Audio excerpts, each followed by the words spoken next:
안녕하세요. 나리랑입니다.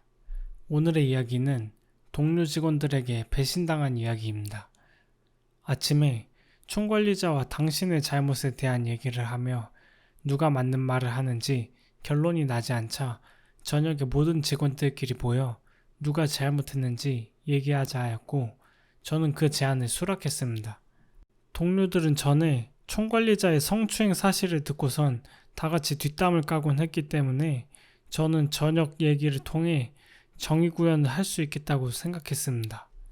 곧이어 저녁을 맞이했고 총관리자와 모든 워킹홀리데이 직원이 로비에 모여 앉았습니다.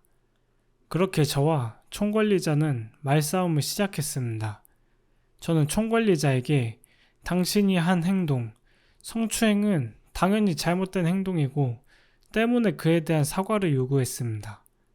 하지만 총관리자는 자신은 정말 좋은 의도로 했기에 잘못이 없다며 저의 말을 전혀 받아들이지 않았습니다.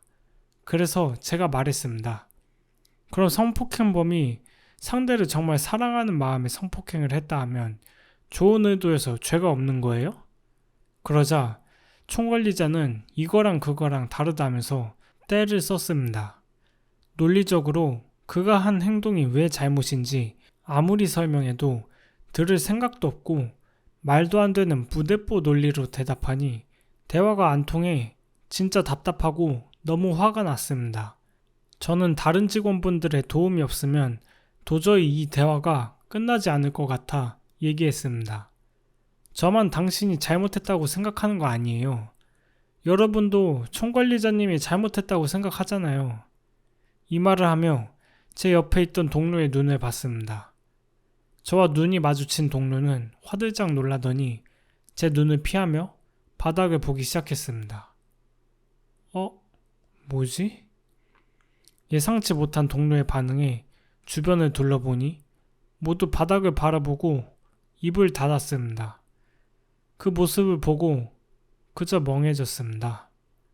모든 생각이 날아가며 머릿속이 하얘졌고 제 안에 있던 모든 의지가 꺾이며 몸이 녹아내려 무너지는 듯한 느낌이 들었습니다. 아무런 소리도 들리지 않았고 이 세상에 저 혼자만 남은 듯 했습니다.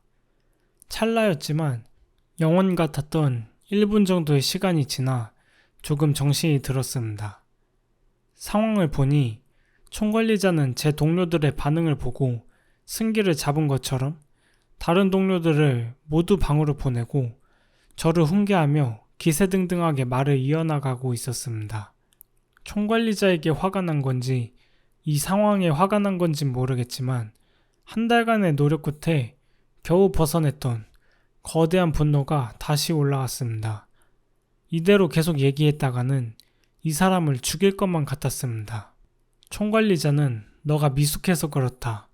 여행을 떠나서 혼자 생각하는 시간을 가져라 등 되도 않는 소리를 해댔지만 빨리 이 대화를 끝내지 않으면 제 자신을 제어할 수 없는 상황이 올 게 분명했기에 그가 무슨 말을 하든 수긍하며 대화를 빠르게 끝내고 밖으로 달려나갔습니다. 뛰쳐나가던 도중 한국말을 못하는 일본인 동료 한 명이 무슨 대화를 했기에 그러냐며 저를 붙잡았습니다만 저는 날 따라오지 말라며 그대로 밖으로 나갔습니다. 저는 차도 한가운데를 달리며 이대로 차에 치여 죽어야겠다고 생각했습니다. 얼마 안 가 저 멀리서 불빛이 다가오기 시작했습니다. 그 모습을 보자 저는 무서워서 차도 옆에 있던 도랑으로 도망쳤습니다. 그런 저 자신이 너무 한심했습니다. 혼자 믿어서 혼자 배신당하고 죽겠다면서 막상 죽음이 눈앞으로 오니까 무서워서 도망친 겁쟁이, 그리고 침묵한 동료들의 모습을 봤는데도 다들 자신에게 올 불이익이 무서워서 그런 거겠지 하며 그들을 이해하려 하고 맘껏 미워하지 못하는 머저리. 이런 내가 너무나 싫어 그 자리에 누운 뒤 하늘을 보며 한참을 울었습니다.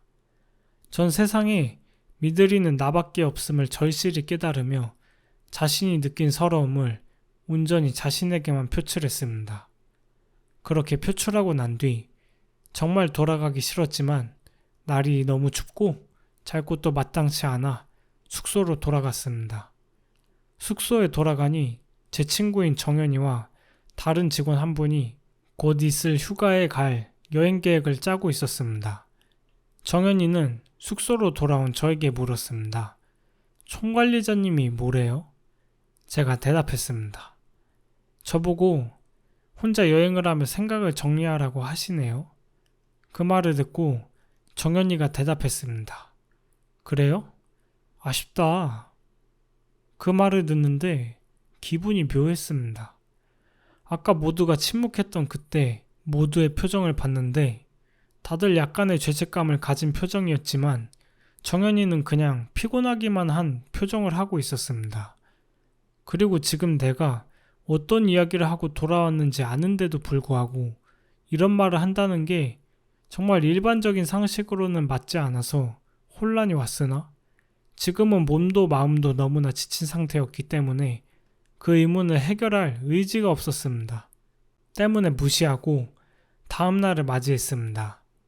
점심시간에 어제 저를 붙잡았던 일본인 직원이 와서 어제 어떤 얘기를 했는지 대충 알게 되었다며 자신에게 올 불이익이 있음에도 불구하고 상사에게 옳은 말을 한 제 모습이 굉장히 인상적이었다고 말했습니다.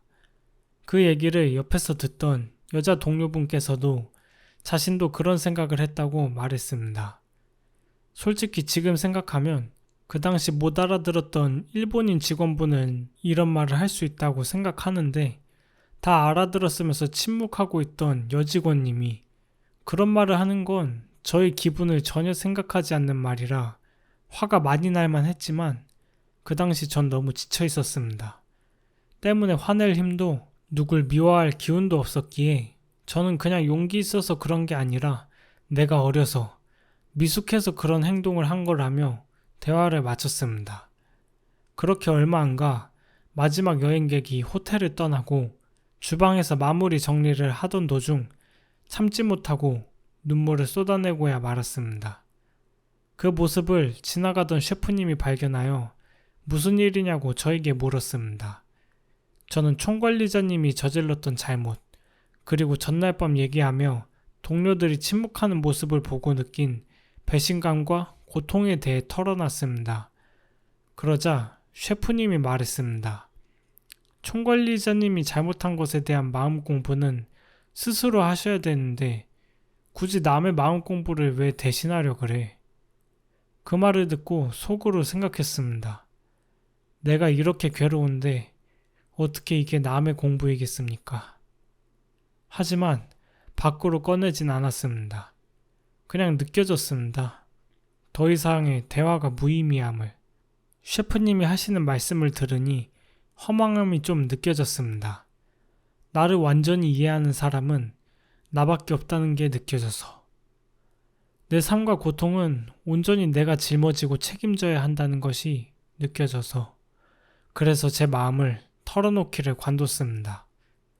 그렇게 저흰 짐을 싸 호텔에서 쉐어하우스로 복귀하게 됩니다.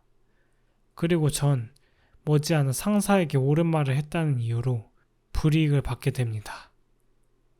오늘의 이야기는 여기까지입니다. 영상 시청해주셔서 감사합니다.